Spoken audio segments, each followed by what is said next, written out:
Welcome to Holding Down the Fort, a podcast show dedicated to curating knowledge, resources, and relevant stories for today's military spouses so they can continue to make confident and informed decisions for themselves and their families. Because let's face it, we know who's really holding down the fort. I'm Jen Amos, a Gold Star daughter, veteran spouse, and your host for Holding Down the Fort by U.S. Vet Wealth. Let's get started.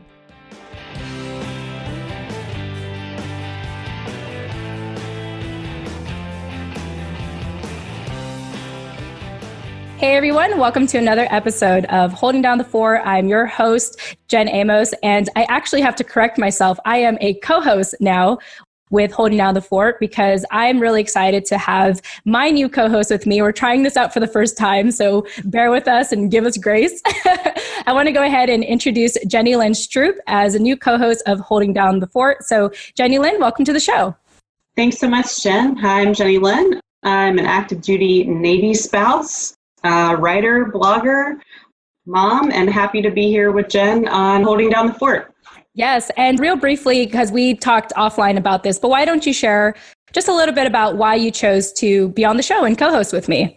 Oh man, I really wanted to join Jen because I had such a great experience as a guest a couple of weeks ago, and I really have a heart for military families and being a military family.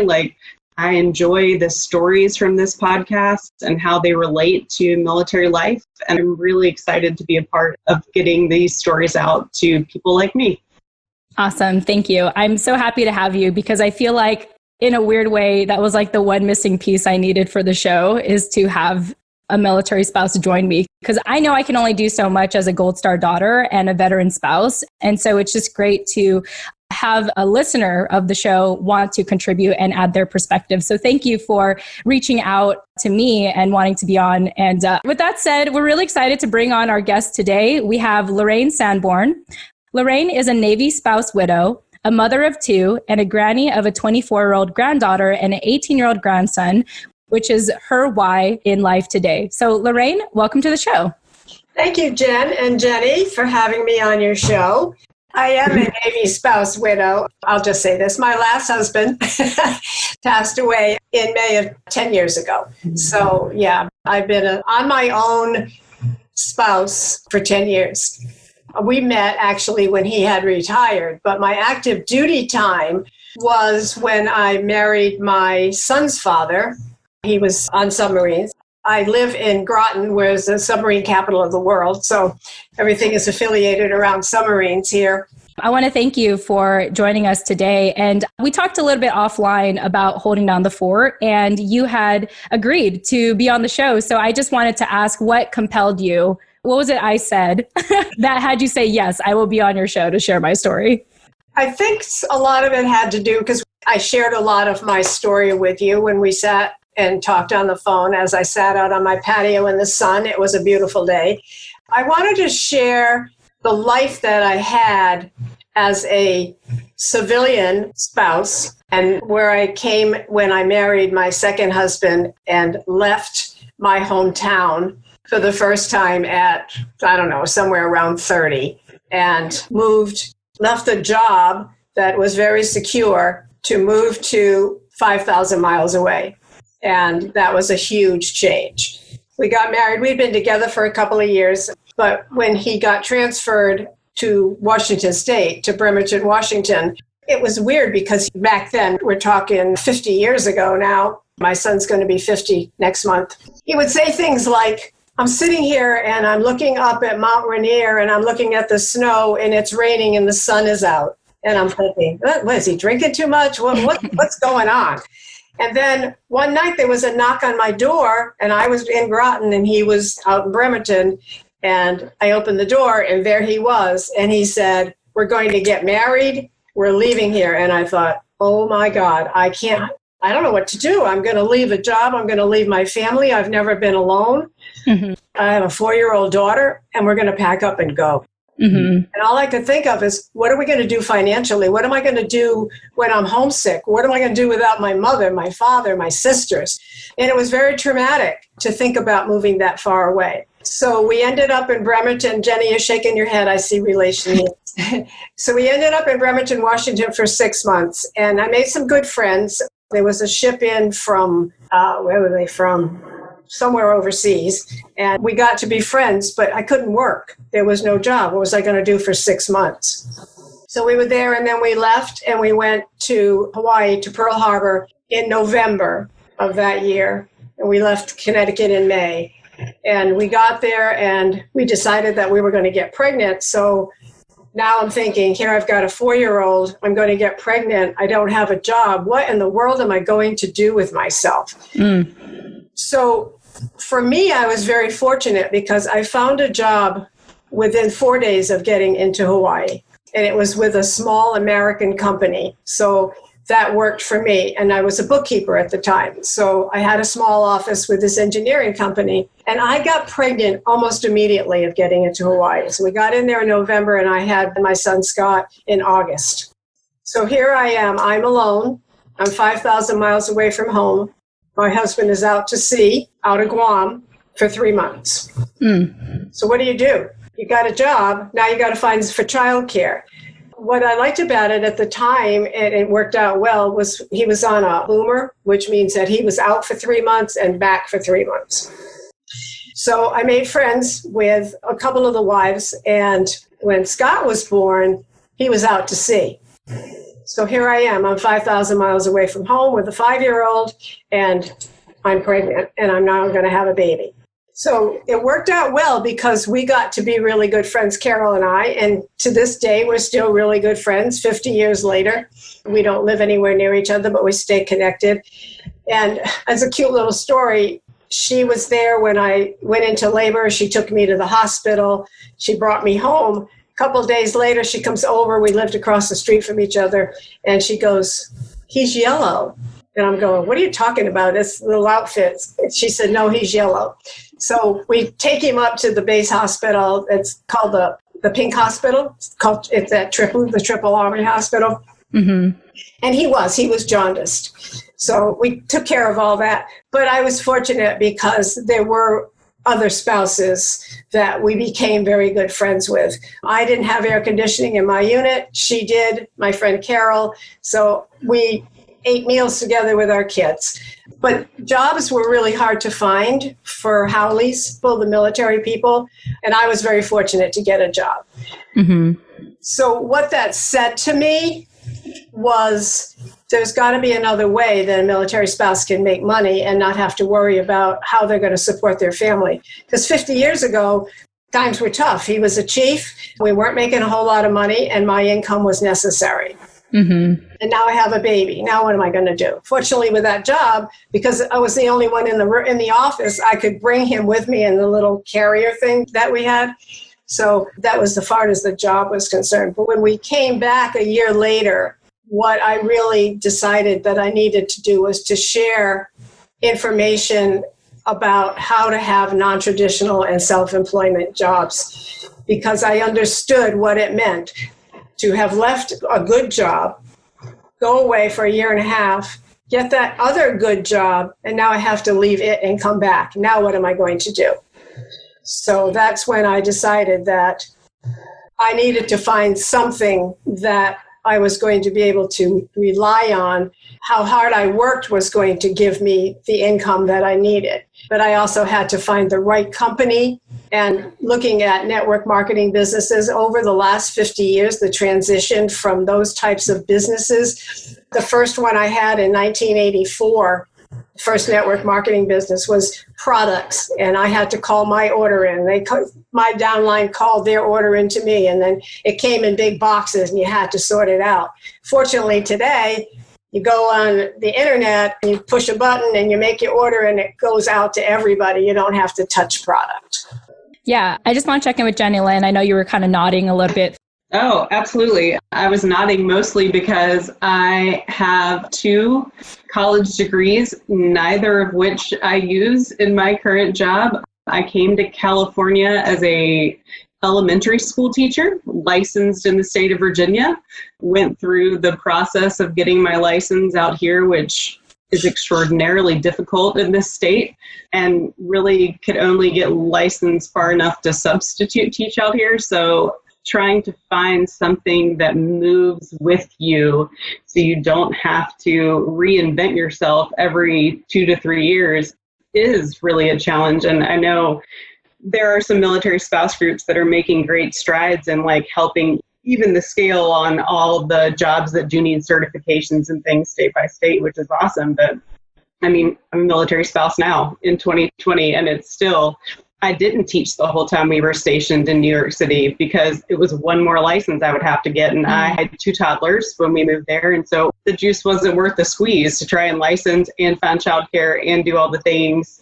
And when we moved out here, because my boys are in elementary school, it made a little more sense to try and license here. And then I taught at the school they were in. But yeah, reinventing yourself as a military spouse to continue to stay gainfully employed is a constant battle.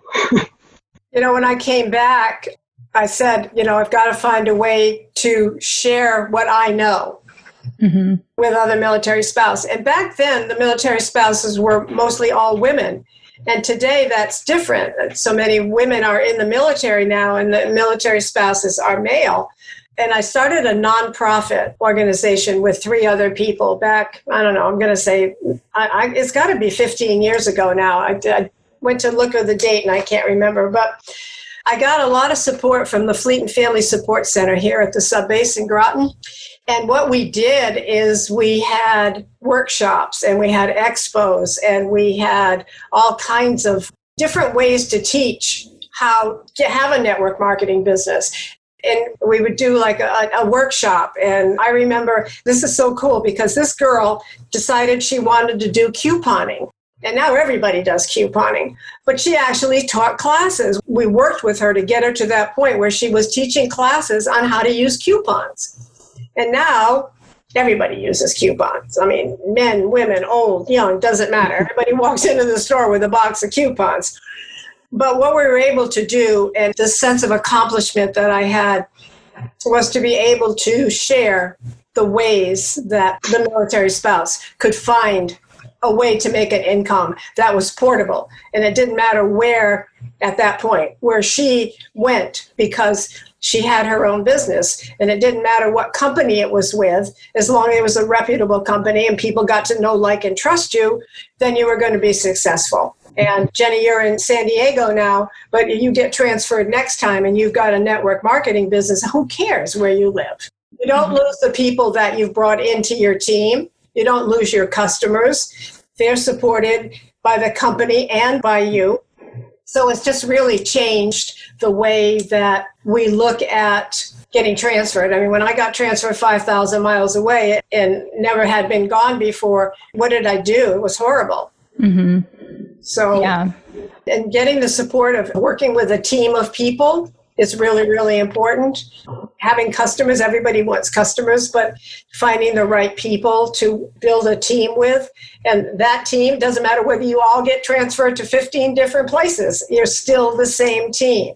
You're still the same companies. It sounds like community is really the name of the game here, which we often find in military life. It doesn't matter where you go, provided you can build that community around you. You can be pretty successful, not just in a job, but socially, professionally.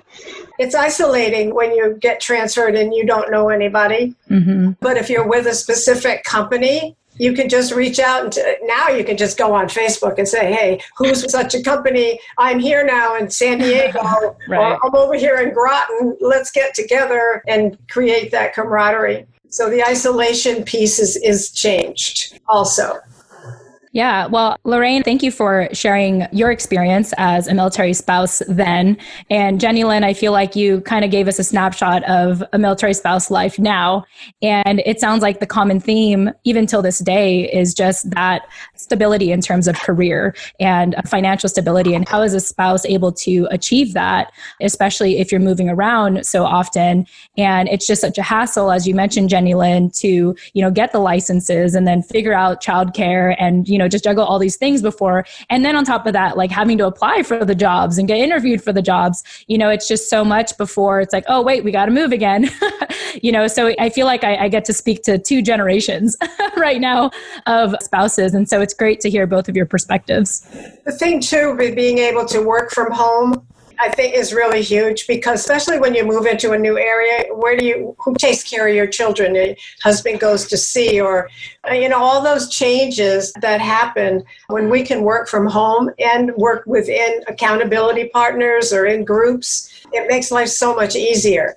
Mm-hmm. Yeah. And the common theme I received from both of you is also not just building a community, but building the right community, wherever you go. And, I can imagine with network marketing and sometimes the perception of it, like depending on who you're talking about it with, or depending on how you carry yourself as a professional network marketer, I think sometimes it can get rubbed off the wrong way.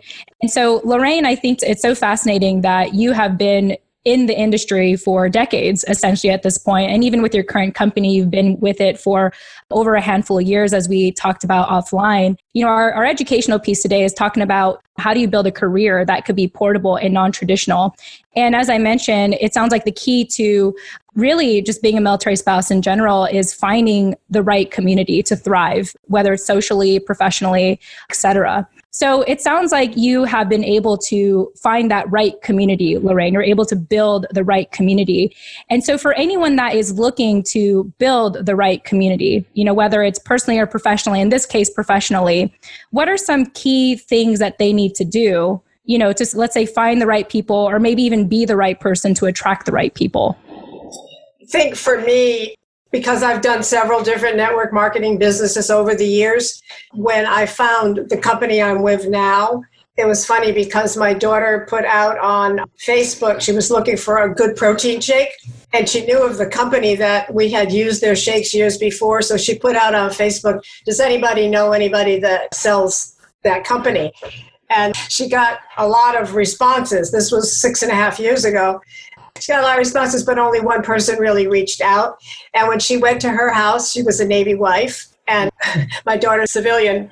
And she looked at her and she said, in her mind, she's going, it's a little Navy wife. And she is little. She's adorable.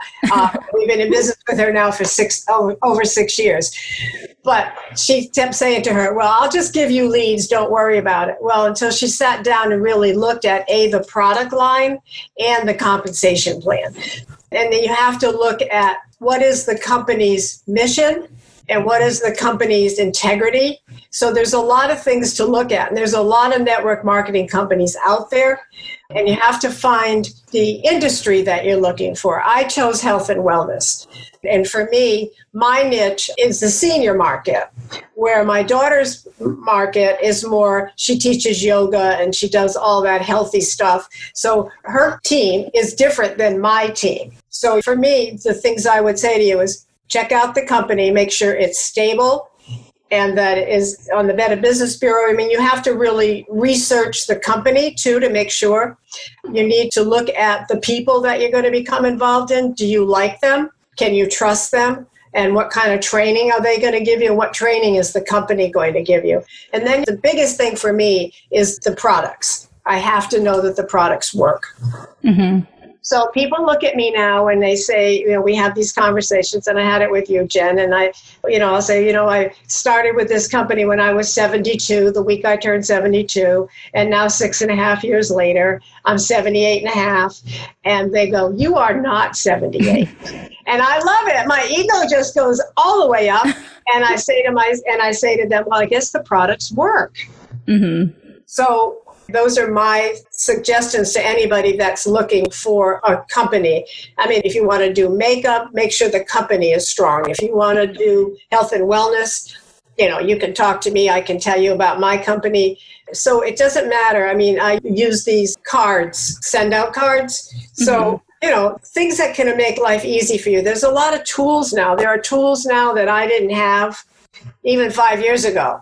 I think what I really heard in your story, especially comparing you and your daughter, is the ability to tell a story. Like, you are able to reach the older generation because you are part of that generation and use the products and are able to tell your story. I think that more than anything, just like in building a community, brings people in, brings them together. And it's neat to hear you say that, like, essentially both you and your daughter do the exact same thing, but for totally different groups of people, because you're able to share from your point of view, which I think as military spouse is a great thing, especially because we straddle the gap between military and civilian. Mm-hmm. Like, we have the ability to like appeal to both in different ways. And I think it was great that you shared how your story impacts the people that you're trying to reach. Well, I can add to that too. My grandson is going to be 19 next month, and he's been a wrestler in schools since he was 5. And he did a prep school gap year this year, and he ended up on, all-state, national, I don't even know, some kind of big deal title. But he will tell you that he uses all of the performance products that we have. And he's a prime example of this little kid who used to be the runt of the group, and now how successful he's been. And he contributes to our products. So for us, it's a family business, and our whole family uses the products. My daughter-in-law has MS. She uses the products. So it doesn't matter your age, 4 and up can use the product. So you have to look, when you're looking for the company and which company you're going to go with, you want to make sure that everybody can use them. And how do you build teams? What kind of training does your company give you? That's huge, because we have incredible training, closed Facebook groups, that type of thing. So those are the things that you want to be looking for, but you got to love the product. Yeah. I love the product, because you girls know you can't promote something that you don't like.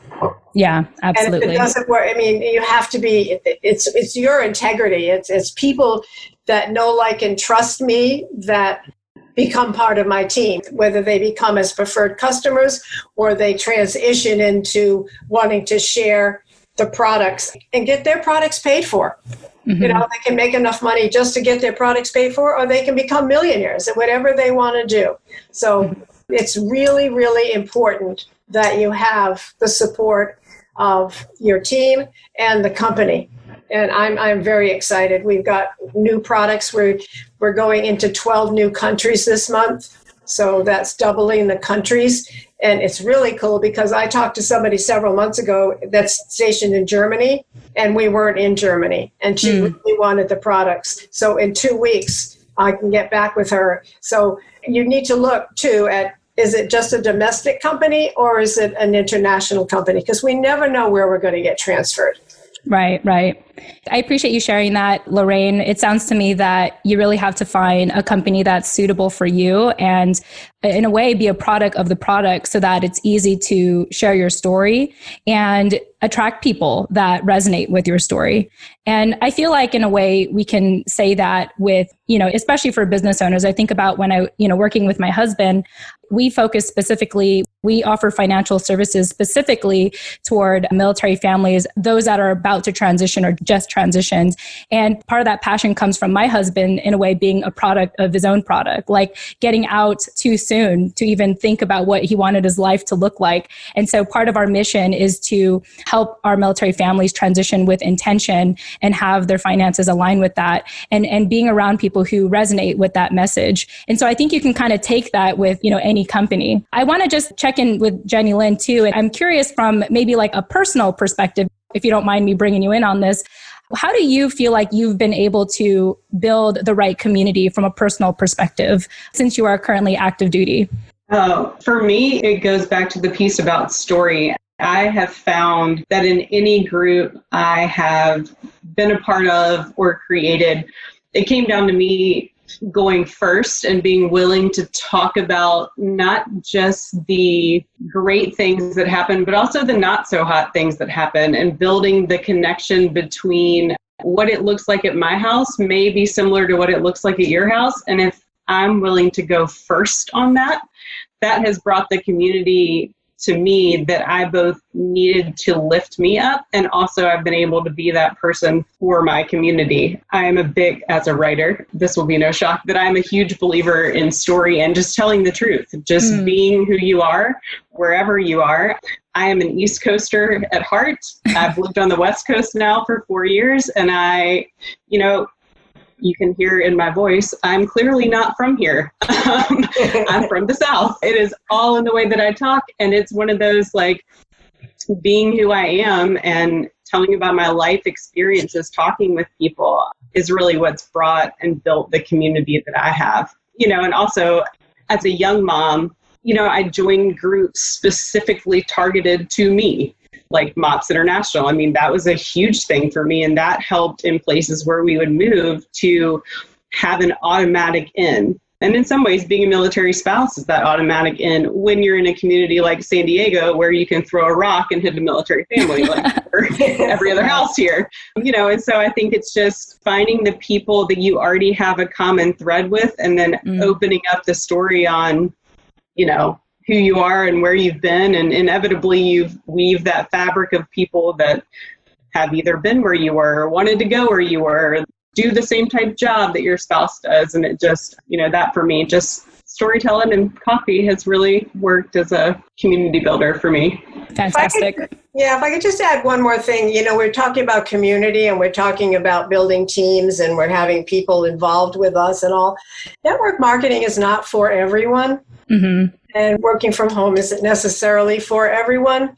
But if you're looking for time freedom and you're looking for residual income, and you're looking for companionship and accountability, then you create those teams. But one of the things I had to learn was that it isn't for everyone. And if someone decides that they don't want to do this anymore, I don't take it personal. Mm-hmm. And, you have friends and just even friends who decide they don't want to be your friend anymore. You crush for a while and you just move on. Mm-hmm. But it is an alternative to a better, healthier lifestyle. Beautiful.